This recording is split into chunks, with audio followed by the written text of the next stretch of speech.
When day comes, we ask ourselves, where can we find light in this never-ending shade? The loss we carry, a sea we must wade. We've braved the belly of the beast. We've learned that quiet isn't always peace, and the norms and notions of what just isn't always just is. And yet the dawn is ours before we knew it. Somehow we do it. Somehow we've weathered and witnessed a nation that isn't broken, but simply unfinished. We, the successors of a country and a time where a skinny black girl descended from slaves and raised by a single mother can dream of becoming president, only to find herself reciting for one. And yes, we are far from polished, far from pristine, but that doesn't mean we are striving to form a union that is perfect. We are striving to forge our union with purpose, to compose a country committed to all cultures, colors, characters, and conditions of man. And so we lift our gazes not to what stands between us, but what stands before us. We close the divide because we know to put our future first, we must first put our differences aside. We lay down our arms so we can reach out our arms to one another. We seek harm to none and harmony for all. Let the globe, if nothing else, say this is true.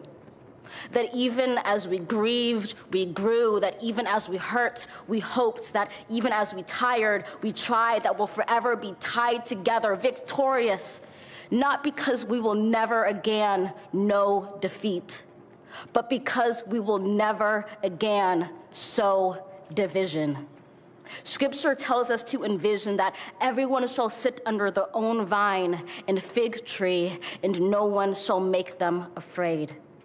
If we're to live up to our own time, then victory won't lie in the blade, but in all the bridges we've made. That is the promised glade, the hill we climb, if only we dare it, because being American is more than a pride we inherit. It's the past we step into and how we repair it.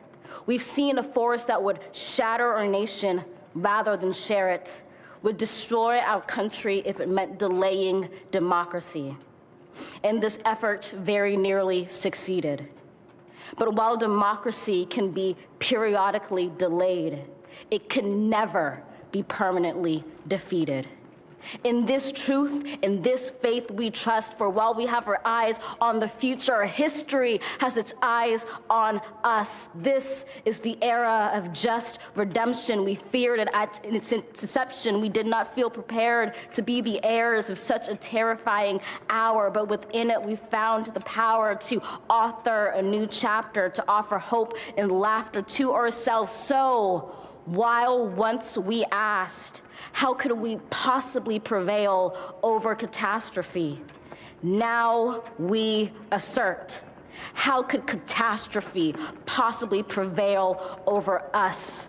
We will not march back to what was, but move to what shall be, a country that is bruised but whole, benevolent but bold, fierce and free. We will not be turned around or interrupted by intimidation, because we know our inaction and inertia will be the inheritance of the next generation. Our blunders become their burdens. But one thing is certain: if we merge mercy with might and might with right, then love becomes our legacy and change our children's birthright.